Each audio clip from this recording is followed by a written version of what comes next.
আপনি আল্লাহ পাকের তাওহীদের ওসিলা দিয়ে দোয়া করেন। দোয়া করতে করতে আল্লাহকে বলেন, আল্লাহ তোমার তাওহীদের কালিমা লা ইলাহা ইল্লাল্লাহ এর ওসিলা করে তোমার কাছে আমি চাচ্ছি, আপনি পাবেন ইনশাআল্লাহ।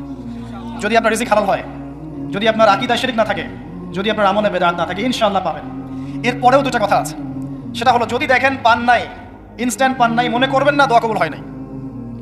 এমনও দোয়া আছে যে আমি 10 বছর থেকে করছি এখনো পাইনি। এমন দোয়া আছে আমি নিজেই 10 বছর থেকে করছি, আমার কাছে মনে হয় 2009-10 সাল থেকে আমি করছি, এখন পর্যন্ত পাইনি, ইনশাআল্লাহ পাবো।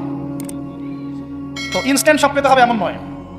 যদি দেখেন পান নাই, তার মানে তিনটা বিষয় ঘটেছে। একটা, বান্দা দোয়া করেছে, সাথে সাথে কবুল করা হয়নি, আপনাকে এটা উপযুক্ত সময় দেওয়া হবে ইনশাআল্লাহ। 2 নাম্বার, এই যে আপনি আল্লাহর কাছে চেয়েছেন, এর ওসিলায় আল্লাহ পাক আপনার আমল, আপনার তাকদীর থেকে কোনো বিপদ আপদ সরিয়ে দিয়েছেন, আপনি বুঝতে পারেননি। আপনি দোয়া করেছেন, হয়তো মনে হচ্ছে আপনি পান নাই, কিন্তু এর ওসিলায় আল্লাহ পাক আপনার তাকদীর থেকে কোনো বিপদকে মিটিয়ে দিয়েছেন, আপনি বুঝতে পারেননি। আরেকটা হচ্ছে, দুটার কোনোটাই হয়নি, পরকালে কিয়ামতের মাঠে আল্লাহ আপনাকে দিবেন জন্য জমা রেখেছেন। অতএব দোয়া করলে কোনো লস নাই। বেশি বেশি দোয়া করবেন, সেজদায় বেশি বেশি দোয়া করবেন, ফরজ সালাতের আগে পরে করবেন, নরমালি হাত তুলে দোয়া করবেন, নফল নামাজ পড়ে করবেন, দান সাদাকা করে করবেন, কোরআন তেলাওয়াত করে করবেন, দোয়া বাড়িয়ে দেন। আত্মশুদ্ধির কথা আমরা যে বলি না, কয়েকটা বিষয় জড়িত। বেশি বেশি কোরআন তেলাওয়াত করলে আত্মশুদ্ধি হয়, বেশি বেশি জিকির করলে আত্মশুদ্ধি হয়, আল্লাহওয়ালা মানুষের সহবতে গিয়ে পড়ে থাকলে আত্মশুদ্ধি হয়, বেশি বেশি দোয়া করলে আত্মশুদ্ধি হয়, বেশি বেশি পরকারের কথা ফিকির করলে আত্মশুদ্ধি হয়। এগুলোর খুব বেশি প্রয়োজন। আত্মশুদ্ধি না থাকলে আমরা আগামীতে পথ চলতে পারবো না। একটা বাতি থেকেই বাতি জ্বলবে, বাতি থেকেই বাতি জ্বলবে ইনশাআল্লাহ। আপনি নিজেকে ছোট মনে করেন না, তুচ্ছ মনে করেন না। একটা বাতি থেকেই 1000টা বাতি জ্বলবে ইনশাআল্লাহ। আগে নিজে ঠিক হন, তারপরে কু আনফুসাকুম ওয়া আহলিকুম নার, নিজে জাহান্নামের আগুন থেকে বাঁচো, পরিবারবর্গকে বাঁচাও। পরিবারকে বাঁচান ভাই। পরিবার খুব কঠিন জিনিস, কারণ পরিবার কথা শুনতে চায় না। হ্যাঁ, দেখবেন মানুষ কথা শুনবে, পরিবারের লোক কথা শোনে না, এমন হবে। ওইখানে আপনাকে সবর করতে হবে। যদি দেখেন যে শেষমেশ দাওয়াত দিতে দিতে বুঝাতে বুঝাতে আর কথা শোনেই না, আপনি আলাদা হয়ে যান, তাও ভালো। কথা বুঝতে পারেন নাই? আসহাবুল কাহফের মতো হয়ে যান, তারপরে আপোষ করেন অন্যায়ের সাথে। কারণ এই ফিতনাগুলো আপনাকে আল্লাহর পথে চলতে দিবে না, বাধা দিবে, সারাদিন দুনিয়ার ফিতনায় ব্যস্ত রাখবে আপনাকে।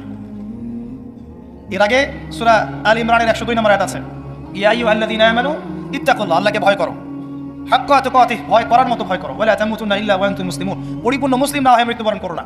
কিভাবে পরিপূর্ণ মুসলিম হবে? ইয ক্বালা লাহু রাব্বুহু আসলিম ক্বালা আসলামতু লিরাব্বিল আলামিন, ইব্রাহিম আলাইহিস সালাম।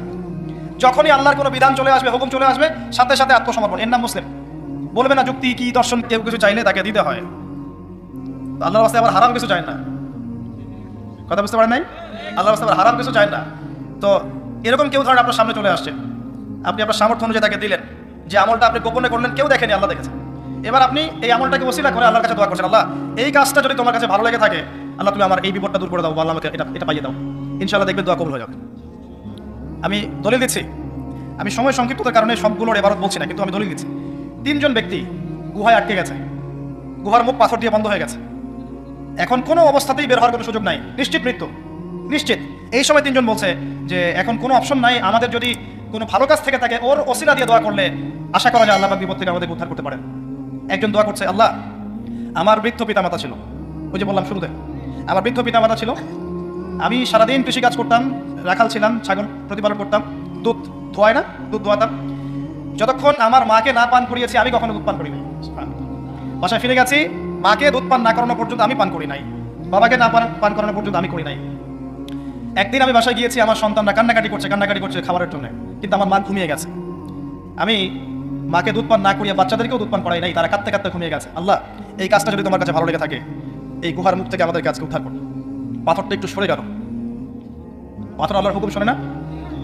পাহাড় দেখেছে, পাহাড়ের ভিতর থেকে যে পানিগুলো বের হয়, বৃষ্টি পানি, এর কোনো উৎস আছে?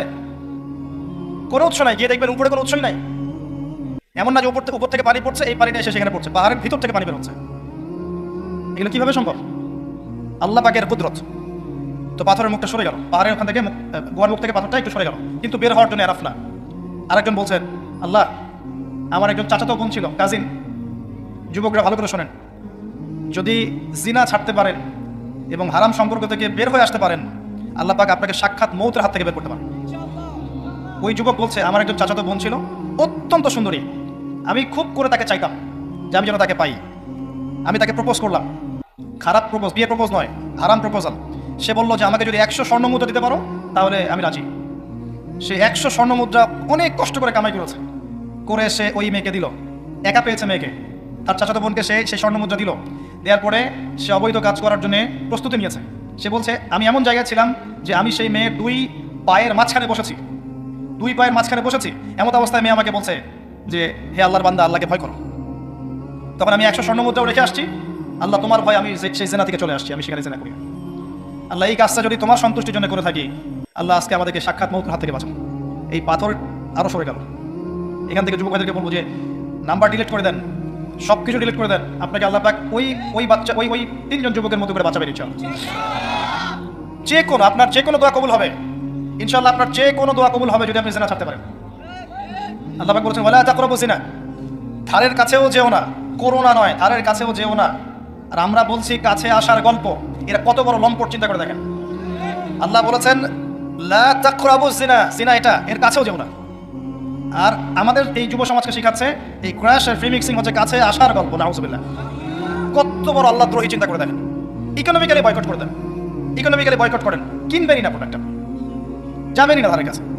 সরাসরি যারা আল্লাহর কোরআনের আয়াতের বিরোধিতা করবে আপনি ধারের কাছেই যাবেন না, এদেরকে বয়কট করে চলবেন, একা চলবেন, কোনো সমস্যা নাই। কি সমস্যা? নিমের ডাল দিয়ে দাঁত মাজবে, কি সমস্যা? নিমের দাঁত আছে না, এটা দাঁত মাজবেন, কি সমস্যা? যাবেন না স্যার, যায়েন না। লাখ লাখ কোটি কোটি মানুষ যায় না, দেখবেন কয়দিন পর ভুল স্বীকার করে বলবেন ঠিক আছে ভুল হয়ে গেছে, প্রতিবাদ করতে পারি না। ওই যে মুসলিমরা যদি তেলটা বন্ধ করে ফেলতো, যে তেল দিব না, সুয়েজ খাল দিয়ে কাউকে যাইতে দিব না, অমুক দিক দিয়ে রোড বন্ধ করে দেবো, দেখবেন সব সিধা হয়ে গেছে। হ্যাঁ, আমরা পারি নাই, যে আমরা ওই জায়গাগুলো তো পারিনি, আমরা আপোষ করে ফেলছি, এই কারণে আমাদের এই অবস্থা হয়েছে। যাই হোক, আল্লাহ পাক আমাদের ইমানি জজবা দান করুন। আরেকজন ছিল, সে বলছে যে তার একজন কর্মচারী ছিল, কর্মচারী কিছু বেতন পেত, ধরেন মাসিক বেতন ধরেন 5,000 টাকা 10,000 টাকা এরকম পেত। সে ওই বেতনটা না নিয়ে চলে যায়, তখন মালিক এই বেতনটার টাকা দিয়ে কিছু পশু কিনেছে, গবাদি পশু। পরে আস্তে আস্তে আস্তে আস্তে এগুলো বৃদ্ধি পেয়েছে, কথা বুঝতে পারছেন? অনেক দিন পর সেই শ্রমিক এসেছে, এসে বলেছে আমার সেই পারিশ্রমিক আমাকে দেন।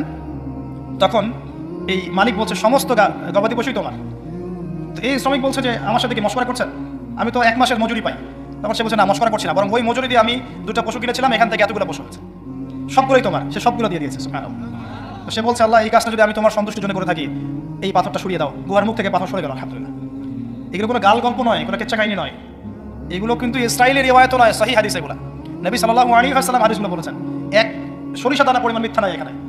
এখান থেকে বলতে যাচ্ছিলাম দোয়া কবুলের অন্যতম একটা উপায় হচ্ছে আপনি কোনো ভালো কাজ করেন গোপনে, যেটা আল্লাহ ছাড়া কেউ জানে না, ওর ওসিলা করে আপনি আল্লাহর কাছে যান, দোয়া কবুল হবে ইনশাআল্লাহ।